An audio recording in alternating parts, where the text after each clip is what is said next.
Welcome back. We're still with the Minister for Communications, Barrister Adebayo Shitu. Thank you for joining us once again. It's my pleasure. We're still on the telecom sector. Let's now look at MTN fines. That was an issue surrounded with so much controversy. What is really holding up the payment of that fine, and shed more light on what really transpired? There had been regulation anyway that no GSM line should be allowed to be active or to be usable without pre-registration.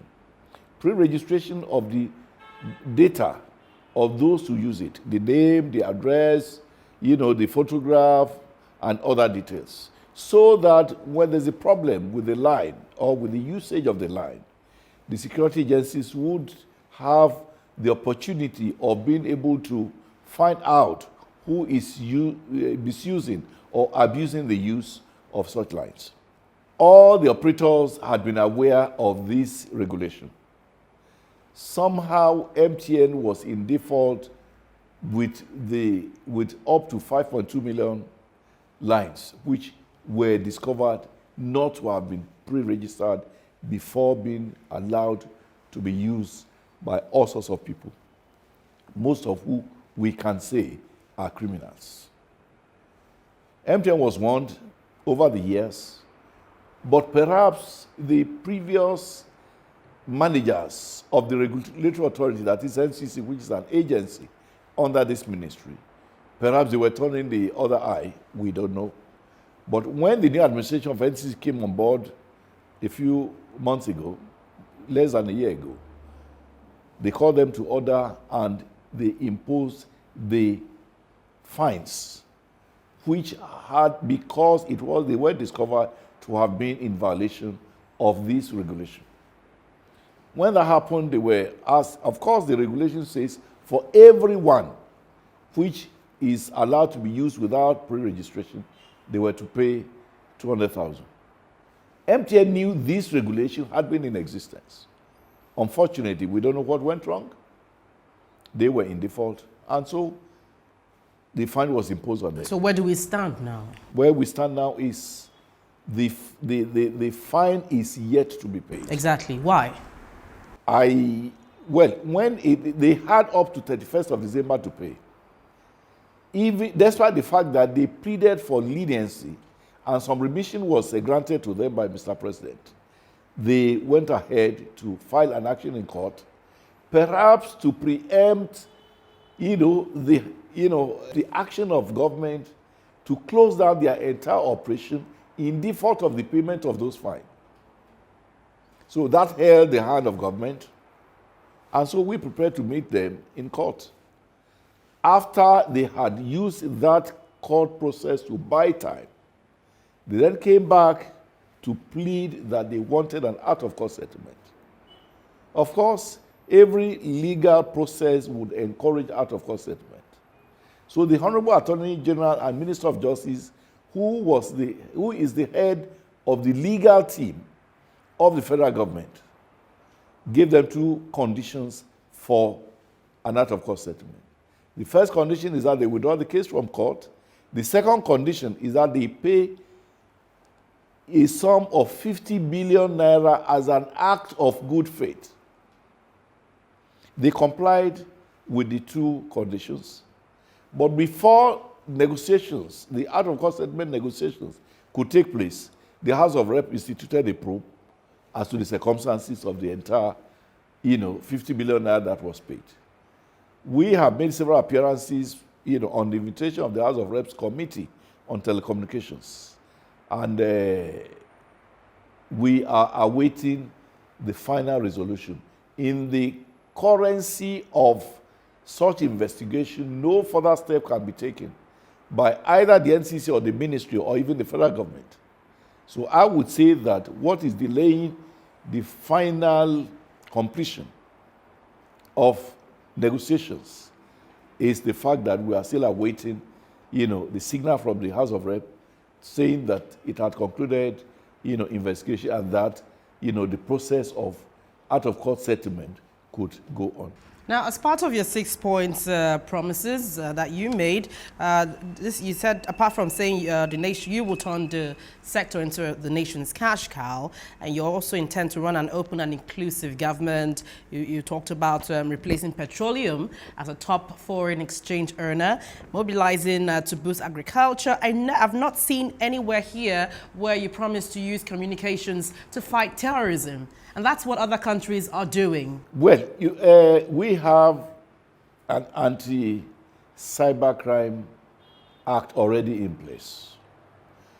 Of course, if you talk of terrorism, I mean, like I said, ICT is an enabler.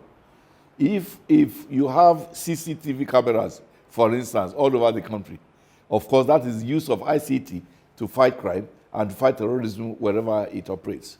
It is on record that Nigeria has had the misfortune of a failed CCTV contract, which, if it had gone well, would have, actually answered your question.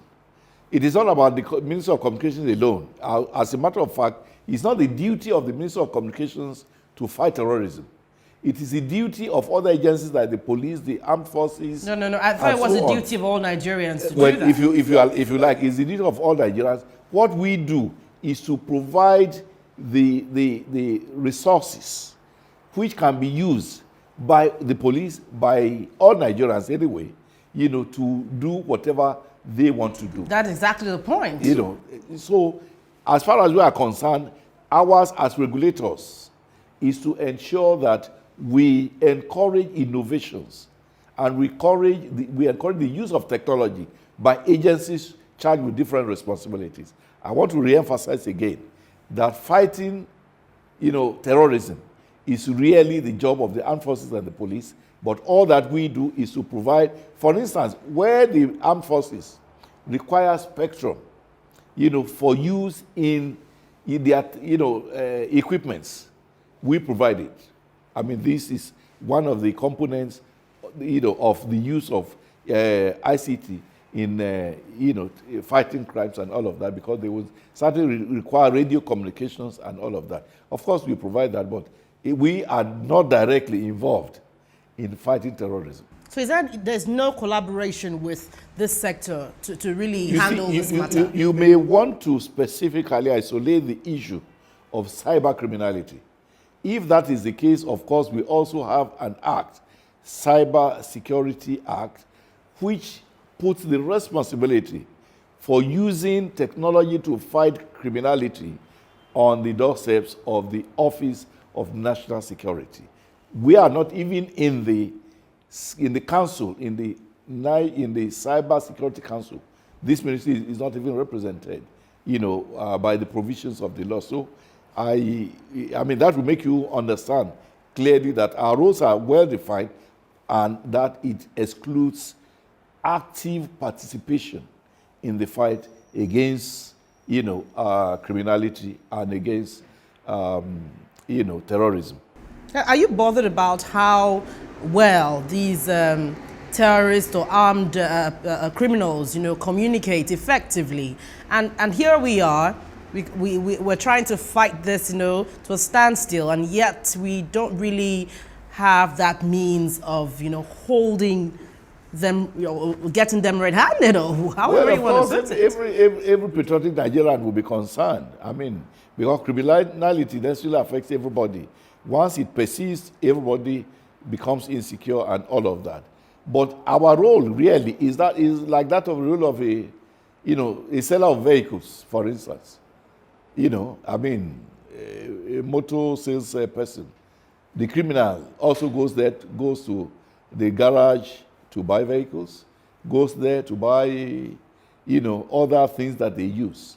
I mean, that does not necessarily make the motor company, part of the team that has to, get Nigeria out of, because you cannot, stop selling vehicles anyway, just because criminals are using vehicles to, engage in their, criminality. Thank you for joining us, Barrister Adebayo Shija. By the grace of God, you are most welcome.